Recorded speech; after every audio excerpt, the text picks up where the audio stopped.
मैं अलका ठाकुर हूं और आप सभी का अलका मेडिकल क्लासेस में स्वागत है। आज हम काइलाइटिस के पार्ट 2 को पढ़ने वाले हैं। मतलब आज हम पढ़ने वाले हैं एलर्जिक कॉन्टैक्ट काइलाइटिस पार्ट 2 में। पार्ट 1 में हमने क्या पढ़ा था? पार्ट 1 में हमने काइलाइटिस एक्सफोलिएटिवा के बारे में पढ़ा था। काइलाइटिस के जो 6 टाइप्स होते हैं उसमें पहले टाइप को हमने पढ़ लिया है और आज हम दूसरे टाइप यानी कि एलर्जिक कॉन्टैक्ट काइलाइटिस के बारे में पढ़ने वाले हैं। ठीक है, तो सबसे पहले हम ये जान ले कि काइलाइटिस के बारे में हम तो जानते हैं कि इसमें लिप्स में इन्फ्लामेशन होती है, होठों में सूजन होती है। ठीक है, इसके अलावा ये जो एलर्जी वाली काइलाइटिस है, जिस नाम से ही क्लियर है कि एलर्जिक कॉन्टैक्ट काइलाइटिस, इसका मतलब है कि अगर एलर्जिक कॉन्टैक्ट यानी कि एलर्जिक चीज़ों के से अगर कांटेक्ट में आएंगे, अगर हमारा लिप्स एलर्जी वाले चीज़ों के कांटेक्ट में आएगा तो वहाँ पे इन्फ्लामेशन हो जाएगी, होठों में सूजन हो जाएगी। ठीक है, तो ये क्यों होती है? ये अगर होठ में बहुत ज़्यादा ड्राइनेस रहे, मतलब सूखापन रहे, होठ बहुत ज़्यादा सूखे हो, या फिर फिशरिंग, होठों में दरारें जैसे फट करके होठ में गैप बन जाती है, जो मसल्स होते हैं, यहाँ के जो मसल्स है वो फट जाते हैं, तो उस समय हो सकती है एडिमा, यानी कि होठों में फ्लूइड की एक्यूमुलेशन हो सकती है, फ्लूइड जमा हो सकता है। ठीक है, क्रस्टिंग, जो ऊपर वाली स्किन है, होठ के जो ऊपर वाला पार्ट आपको दिख रहा है, स्किन जो है वो सूख करके, अगर बहुत ज़्यादा सूख करके निकलने लगे, उस कंडीशन में क्या हो सकती है? Allergic contact cheilitis. क्योंकि जो होंठ है वो इन सभी के कारण बहुत ज़्यादा सेंसिटिव हो जाती है, जिससे कि किसी भी चीज़ जो एलर्जी पैदा करती है अगर उसे होंठ कॉन्टैक्ट में आएगी तो वहाँ पे सूजन होने की संभावना बहुत अधिक हो सकती है। इसके अलावा हम क्या देखते हैं कि ये जो एलर्जिक कॉन्टैक्ट काइलाइटिस है, इसको हम क्या बोल सकते हैं? इसको हम बोल सकते हैं कि ये एलर्जिक कॉन्टैक्ट डर्मेटाइटिस है। अब डर्मेटाइटिस का क्या मतलब होता है? डर्मिस हम किसको बोलते हैं? डर्मिस हम मेडिकल टर्म में स्किन को बोलते हैं, और स्किन में इन्फ्लामेशन, आइटिस मीन्स इन्फ्लामेशन, यानी कि स्किन में इन्फ्लामेशन हो रही है। इसका मतलब है कि जो लिप्स है उसकी भी स्किन में इन्फ्लामेशन होगी, जो कि जनरली क्या अफेक्ट करती है? होठों को अफेक्ट करती है। ठीक है, इसीलिए मैंने लिखा है यहाँ पे एलर्जिक कॉन्टैक्ट डर्मेटाइटिस, इसको भी बोल सकते हैं, क्योंकि ये इसमें क्या होती है? अफेक्ट करती है होठों को ज़्यादातर। और ये क्या है? ये जो एलर्जिक कॉन्टैक्ट काइलाइटिस है वो क्या है? वो टाइप 4, ये 4 मैंने लिखा है रोमन में, टाइप 4 हाइपर सेंसिटिविटी रिएक्शन है।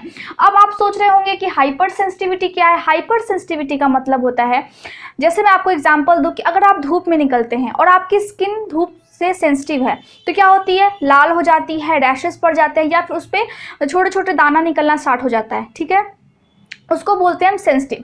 अगर हाइपर सेंसिटिविटी की कंडीशन आए, फॉर एग्जांपल अगर आप कुछ ऐसा खा लिए जो आपको रिएक्शन कर गया, जो आपको सूट नहीं करता है, बहुत सारे लोगों को बादाम सूट नहीं करता है जिससे कि उनमें रिएक्शंस होते हैं, तो वो क्या होगा? खाने के तुरंत बाद यानी कि हाइपर, एक्स्ट्रा ही सेंसिटिव हो जाते हैं किसी चीज़ से, तो उसको हम बोलते हैं हाइपर सेंसिटिविटी। अब जो हाइपर सेंसिटिविटी होती है इसमें 4 टाइप होते हैं, टाइप 1, टाइप 2, टाइप 3, टाइप 4। अब इस चारों टाइप को जानना उतना इंपॉर्टेंट नहीं है, लेकिन टाइप 1 में क्या होती है कि बहुत जल्दी रिएक्शन हो जाती है। लेकिन टाइप 4 में क्या होती है? टाइप 4 में रिएक्शन होने में थोड़ा सा लेट लगाती है, ये जल्दी रिएक्शन होती है, मतलब हाइपर सेंसिटिविटी है लेकिन उसमें भी ये थोड़ा सा लेट रिएक्शन करती है। ठीक है, सेल जो है वो लेट रिस्पॉन्स करता है, उसी को हम बोलते हैं टाइप 4 हाइपर सेंसिटिविटी रिएक्शन है। किसके कारण होती है? एलर्जन के कारण। एलर्जन क्या होते हैं? एलर्जन का एग्जाम्पल्स हम ले सकते हैं जो फूलों में पाया जाता है, पॉलन ग्रेन, उससे भी बहुत सारे लोगों को एलर्जी होती है। ठीक है, तो जो एलर्जन जो कि एलर्जी पैदा करती है ये उससे कांटेक्ट में आने से होते हैं। ठीक, इसके क्या क्या कारण है और रिस्क फैक्टर है तो समझ लेते हैं। ये सबसे ज़्यादा वेमेन और चिल्ड्रन में होती है, यानी कि औरतों में और बच्चों में होती है। पुरुषों में औरतों और बच्चों की अपेक्षा कम होती है। ठीक है, इसके अलावा क्या और कारण है या फिर किस चीज़ से ये और हो सकती है? ठीक है, किस चीज़ से होने की संभावना होती है? तो लिपस्टिक हो गई, या फिर अदर लिप्स कॉस्मेटिक्स जो औरतें यूज़ करती है, लिपस्टिक यूज़ करती है, अदर जो लिप्स कॉस्मेटिक्स है, for example lip liner use करती है, और बहुत सारी चीज़ें ऐसी होती है। ठीक है, जिनसे क्या हो सकती है? जिनसे एलर्जी हो सकती है होठों में। और इसके अलावा अगर सनस्क्रीन भी किसी को सूट नहीं करता है। ठीक, उसके अलावा टूथपेस्ट होती है जो कि औरतों को सूट नहीं करती है, फिर बच्चों को अक्सर सूट नहीं करती है। And other dental care products में क्या क्या आ गए? डेंचर क्लीनर, जो नकली दांत होते हैं उसको क्लीन करने वाला, क्योंकि नकली दांत को वो बाहर निकाल करके फिर क्लीन कर देते हैं, उसके बाद फिर वो जब माउथ में लगाते हैं तो उनके लिप्स में इन्फ्लामेशन यानी कि लिप्स में एलर्जी होने की संभावना बहुत ज़्यादा होती है और लिप्स में इन्फ्लामेशन सूजन भी हो सकती है, माउथ वॉश के कारण भी हो सकती है। और इसके अलावा डेंटल फ्लॉस, डेंटल फ्लॉस का मतलब क्या होता है कि जो दांतों के बीच में क्लीन करने के लिए एक thread like structure, thread type का एक आता है, उसको बोलते हैं हम डेंटल फ्लॉस, जो दांतों के बीच में जो अगर खाना फंस जाए तो उसको साफ किया जाता है, ठीक है। तो इन सभी से क्या हो सकती है, इन सभी से एलर्जी हो सकती है, ये सभी एलर्जीज पैदा कर सकती है। इसके अलावा म्यूजिकल इंस्ट्रूमेंट, इसमें क्या होगा, ये एक तरह से मेटल हो गई तो मेटल से भी हो सकती है, ठीक है, मेटल से भी हो सकती है या फिर मेटल सच एज निकेल से भी हो सकती है। म्यूजिकल इंस्ट्रूमेंट क्या होगा, जो होठों से बजाने वाले जो इंस्ट्रूमेंट होते हैं वो क्या होते हैं, वो मेटल के बने होते हैं, तो उससे भी एलर्जी हो सकती है।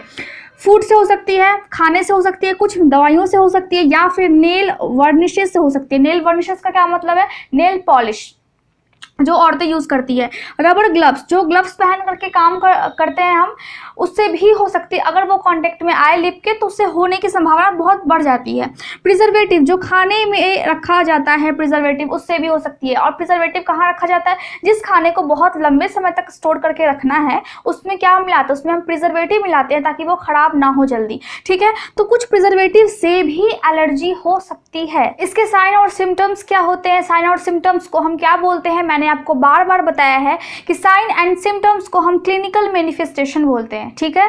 तो साइन एंड सिम्टम्स जनरली बहुत ज़्यादा तो नहीं होते हैं क्योंकि ये लिप्स में होते हैं, तो ज़्यादा तो इसके साइन एंड सिम्टम्स नहीं होते हैं, बट लिप्स में हमें क्या क्या देखने को मिलती है। पहला, रेड हो जाती है लिप्स, जो है वो लाल हो जाएगी, वहाँ पे ड्राइनेस हो जाएगी, बहुत ज़्यादा लिप्स सूखने लगेगा और क्रैक्स आएंगे और हो सकता है कि इन क्रैक्स में से ब्लीडिंग भी आए, ब्लड भी निकले, ठीक है। इसके अलावा लिप्स में ईचिंग होगी, यानी कि लिप्स में बहुत ज़्यादा खुजली महसूस होगी। उसके अलावा बर्निंग सेंसेशन, मतलब जो लिप्स है वो ऐसा लगेगा जैसे कि वो जल रहा है, ठीक। उसके अलावा है कि पेन होगी लिप्स में, क्योंकि बहुत ज़्यादा ड्राई हो रही है, बहुत लिप्स सूख गई है और हो सकती है कि इसमें से ब्लीडिंग भी आ जाए।